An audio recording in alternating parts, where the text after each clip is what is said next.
वहीं राजस्थान में इन दिनों नेताओं द्वारा एक दूसरे पर बयानबाजी का सिलसिला चल रहा है। नेता एक दूसरे पर आरोप प्रत्यारोप लगा रहे हैं। वहीं हाल ही में भैराना आंदोलन के दौरान नागौर सांसद हनुमान बेनीवाल द्वारा मुख्यमंत्री भजनलाल शर्मा को लेकर बयानबाजी की गई, जिसके बाद सियासत गर्मा गई। तो वहीं बीजेपी प्रदेश उपाध्यक्ष डॉक्टर ज्योति मिर्धा ने जी मीडिया से खास बातचीत में बेनीवाल पर निशाना साधा। साथ ही कहा कि इनकी अब कोई वैल्यू नहीं रही, ये अब छटपटा रहे हैं।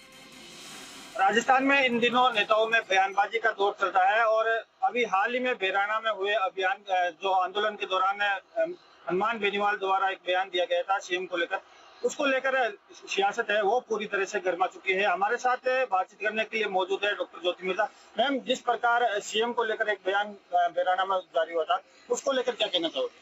देखिए, नागौर की जनता को तो इसमें बिल्कुल भी अचंभित नहीं होना चाहिए, क्योंकि ये जाहिर सी बात है कि हनुमान बेनीवाल अपना कद बढ़ाने के लिए बड़े नेताओं के लिए अनर्गल बयानबाजी करते हैं और उनका मतलब दिखाना ही चाहते हैं कि मेरी लड़ाई उनसे है। अब वो अगले मुख्यमंत्री हैं, दुनिया की सबसे बड़ी पार्टी के सदस्य हैं, और एक तरफ हनुमान बेनीवाल है जिनके खुद के शून्य मात्र इनके विधायक रह गए, और उसके बाद भी ये सबको सपने ऐसे दिखाते हैं कि जैसे किसी दिन मैं आकर मुख्यमंत्री बनूंगा। तो मुझे लगता है कि जनता इनकी बात को समझ रही है। परेशान ये इस बात को लेकर के होते हैं कि 4-4 घंटे अपने बच्चों के जन्मदिन में बुलाने के लिए ये बीजेपी के नेताओं के बाहर इंतजार करते रहते हैं पार्लियामेंट में कि ये किसी तरह से कोई शाम को मेरे आ जाए तो थोड़े दिन दुकानदारी और चल जाए। ये हर एक नेता के साथ में ये चीज करते हैं, 25 बार फोन करते हैं और फिर जब बाहर निकलते हैं तो इस तरीके के बयानबाजी करते हैं। कारण सिर्फ ये है कि इनके टिकट की अब कोई वैल्यू नहीं रह गई है। छटपटा रहे हैं कि किसी तरह से आगे पंचायती राज के चुनाव आए तब मेरी थोड़ी कोई साख रह जाए और कोई आरएलपी के टिकट लेने वाले मिल जाए, और इससे ज्यादा कुछ नहीं है। मुझे लगता है बीजेपी के नेताओं को भी इसका खंडन करने की या इनके बयानबाजी करने की जरूरत नहीं है, क्योंकि जो पीछे इनके एक वानर सेना टाइप में लगे हुए हैं कुछ लोग जो सोशल मीडिया पे सिर्फ उनके रोजी रोटी का जरिया ही टीआरपी और सोशल मीडिया बन करके रह गया, तो उनको इस तरीके से मतलब फीड देने की जरूरत नहीं है हमारे को। बड़े नेता अपना काम करें, सरकार बढ़िया काम कर रही है। मुख्यमंत्री इनके कहने से मुख्यमंत्री हट रहे होंगे, अब एमएलए तो बना नहीं पाए, अपनी वाइफ को जिता नहीं पाए, और बयानबाजी हो रही है कि मुख्यमंत्री बदल जाएंगे नहीं बदलेंगे। इनके कहने से कौन इनको सीरियसली लेता है? कल प्रशिक्षण के दौरान जो प्रदेश के प्रदेश अध्यक्ष मदन राठौर वो आ रहे थे, इस दौरान उनके कार्यकर्ताओं द्वारा प्रदर्शन किया गया था, काले झंडे दिखाए गए थे, उसको लेकर कुछ वही होड़ लग रही है कि वहाँ पे कौन पंचायती राज में छोटे बड़े टिकट लेकर के अपना दिखाना चाहता है कि मैं आरएलपी का बहुत बड़ा कार्यकर्ता हूँ।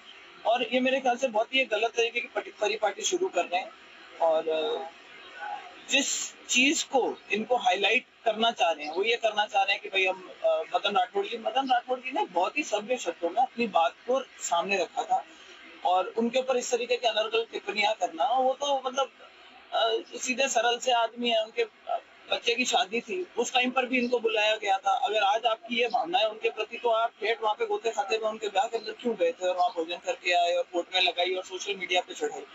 तो ये हर बार अपनी नजदीकी दिखाना चाहते हैं। सरकार के अंदर जो पावरफुल लोग हैं उनके साथ में मेरी नजदीकियां है, ये करके हर बार कोशिश करेंगे अब मैं इनकी शादी में जा रहा हूँ, अब मैं वहां पे जा रहा हूँ, और अपनी प्रेजेंस बताएंगे, नजदीकियां दिखाएंगे बीजेपी के लोगों के साथ में, ताकि सरकार के अंदर जो अफसर है उनके अंदर थोड़े दिन और अपनी दुकानदारी चला सके। कल एक बयान भी दिया था मदन राठौर ने, कहा कि हनुमान बेनीवाल की मैंने पारिवारिक तौर पर भी मदद की है, क्या है उसका खुलासा समय आने पर मुझे लगता है मदन राठौड़ जी खुद ही करें तो ज्यादा ठीक रहेगा। लेकिन समय समय पर हनुमान बेनीवाल जी की बहुत लोगों ने मदद करी। आपने रिछपाल जी को भी सुना होगा, उनसे भी मदद ले रखी है। अशोक गहलोत जी से पूछेंगे तो उन्होंने भी इनकी मदद कर रखी है, और किन किन मुद्दों पे, कितने बड़े मुद्दों पे इनकी मदद कर रखी है।